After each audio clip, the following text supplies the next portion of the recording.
And hello and welcome into this edition of Hokies All Access. I'm your host, David DeGuzman. Well, with the football team spread out across the country, a virtual 5K was an idea that can bring the entire community together.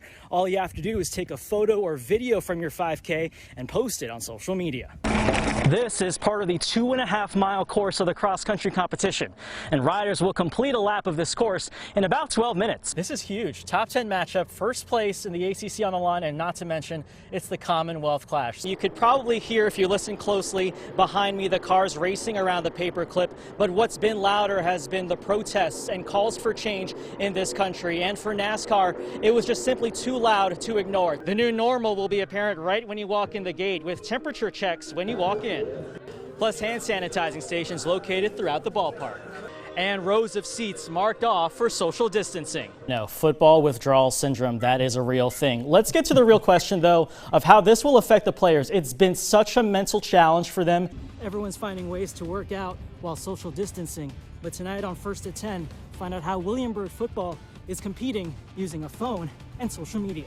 Hooker goes 10 for 20, 184 yards, and as we said, 3 touchdowns, and more importantly, 0 interceptions. And after all of that, Hooker still said that he had a poor performance. Well, that poor performance got the Hokies their 3rd win of the season and first in ACC play. Amanda Hollingsworth has hit thousands of these golf balls practicing here at the River Course in Radford. She's always had dreams of playing with the pros, and when that dream comes true at the U.S. Open this week, she'll have her sister right beside her. It is so busy that I didn't even have time to put on a tie. That is how busy it has been tonight, so I'll be back with you guys soon. A week that started in a football stadium ends in a football stadium for Virginia men's basketball, as fans pack the stands here at Scott Stadium to celebrate for one final time Virginia's national championship. David DeGuzman from WFXR, that's the Next Star station in Roanoke, Virginia. David, thank you so much for hanging around with us and joining us to talk. Yeah, it's my pleasure. It's really an honor to be here. Olympics are my passion, so it's great to be on the show. Yes, that's awesome. It's good to have you with us, and I love our logo that you have got behind you. You've got the cool setup going this morning. Great behind-the-scenes people, me, myself, and but hey, thanks for passing along the monitor graphics so I can put that into the TV screen behind me. Adam Ballou, a Virginia native living with cerebral palsy, who found a way to compete at 2 Paralympic Games in soccer. That in itself is a sports story worth telling, but his recent battle with coronavirus makes this a tale that needed to be told. I was laying down, hard to breathe. Sitting up, hard to breathe. Standing up, hard to breathe. I was like, what can I do? From his apartment in Spain, Adam Ballou recounted living with coronavirus for the last 3 weeks. Because even now, I feel pretty much better, but my chest is still tight. I don't know, I can breathe fine. Ballou, who developed cerebral palsy when he was 6 months old, has competed at 2 Paralympic Games on the United States 7-a-side soccer team. But COVID-19 turned out to be an opponent unlike any he's battled before, and it started with a fever. And then I started to cough, and then my chest started to hurt, and then I felt like there was something in my lungs. Like there was a liquid or something in my lungs, and I would cough, and like your lungs were a balloon, but there was a hole in the balloon and I couldn't get full breaths of air. Or I would breathe in and I would wheeze, and I would breathe out and I would wheeze. Ballou teaches English while he plays for a club in Spain, which has the 2nd highest number of cases behind the United States. And living an ocean away took a toll on the Virginia Beach native. I was by myself, freaking out, I didn't know how bad it was going to get. The news was saying, hey, it's only this small percentage of people my age. I'm 27, I'm healthy, I'm an athlete. I shouldn't have any problems kicking this thing. But you never know. So I was super nervous. Spain has been in total lockdown for weeks, testing Ballou's mental strength. It's been super surreal, but I will say that mental toughness and that just being physically fit as an athlete helped me prepare for this. I don't think if I wouldn't have gone through coaching, sports psychology and things, definitely played a role in me, being able to be okay mentally here by myself. Slowly, restrictions in Spain are being eased. But as Ballou watches portions of the United States reopen from an ocean away, he thinks it's happening too fast. It blows my mind. blows my mind. People are going to continue to suffer, and people are going to continue to die if we don't control this thing. It's not like this thing doesn't discriminate. And I've seen protests from different states, people gathering together to protest the fact that they're being shut down is absolutely asinine to me. And Baloo has reason to be worried. His mom is a nurse, and his dad has severe asthma. If my dad were to get it, he would have a really rough time with it. It was hard watching it because I knew it was coming, so I was just trying to warn people. But this is an extraordinary time, and I think it calls for extraordinary measures.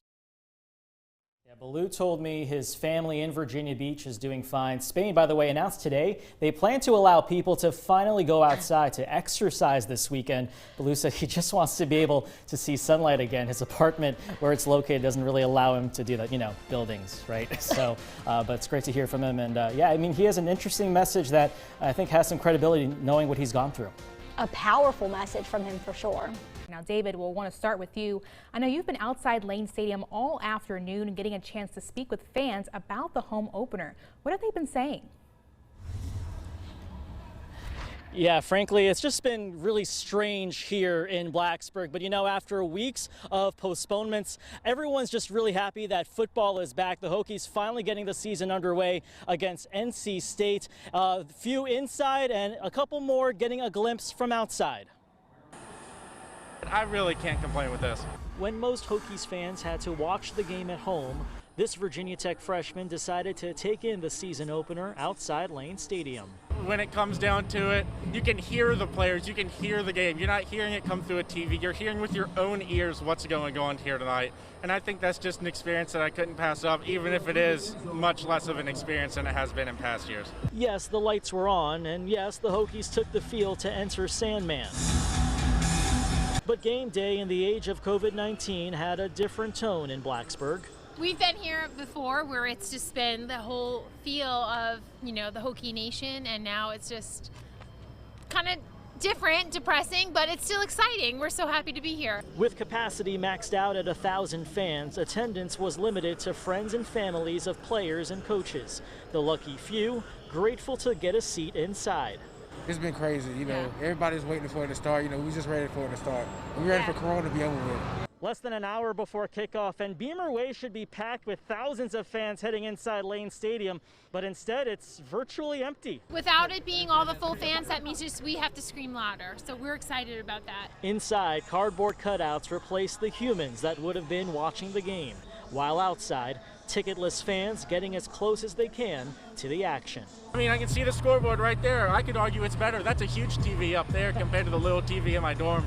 And we're back. Next weekend was supposed to be when the Marine Corps Marathon takes place in Washington, D.C. But like many events in 2020, that race became all virtual. Well, today one family completed that run in Bedford, and for many reasons, it was a day they won't ever forget.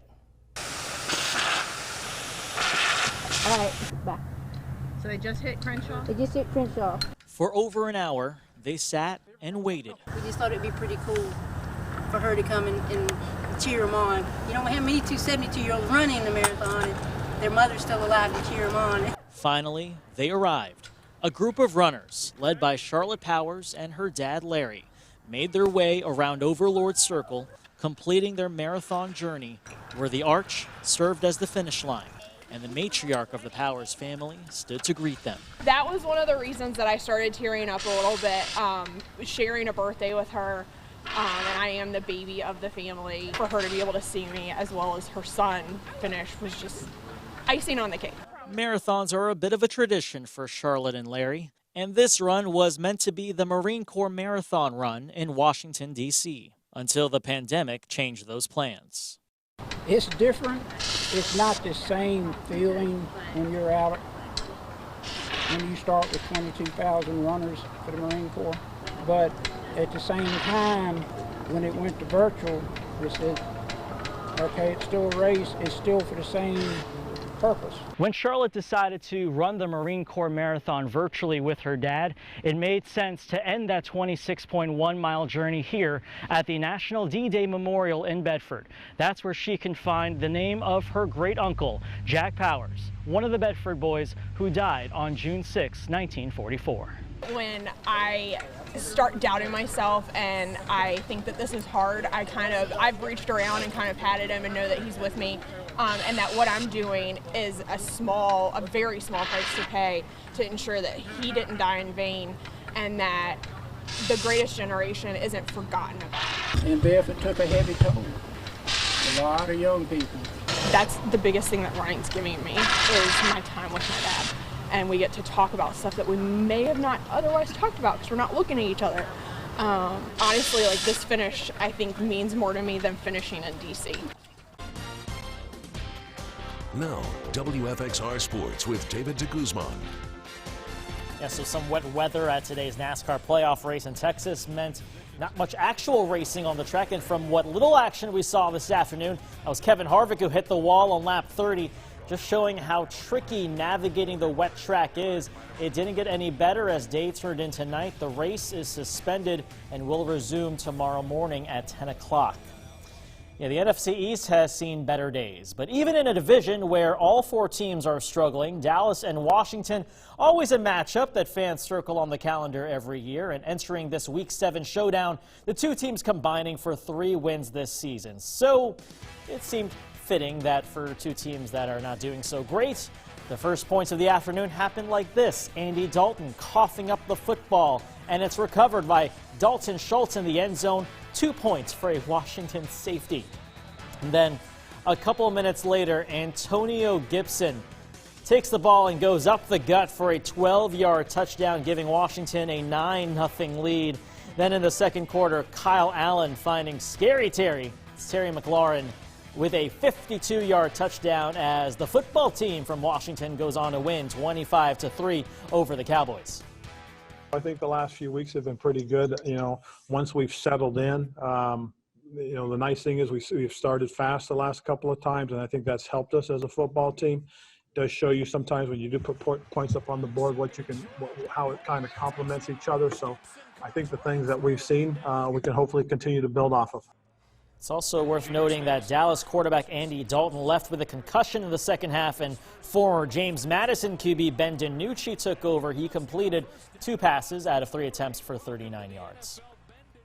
Over in New Orleans, Panthers and Saints, and some big playmaking from Teddy Bridgewater in the second quarter. Here he heaves a throw to a wide-open DJ Moore, going 74 yards to the house. Gets Carolina within 4. Bridgewater perfect in this quarter. He went 8 for 8 passing. Here he is hooking up with Moore again, this time a much shorter 7-yard touchdown through traffic, giving the Panthers the lead heading into the locker room. But this game came down to the foot of a former Hokie, Joey Sly, trying to tie the game with a 65-yard field goal.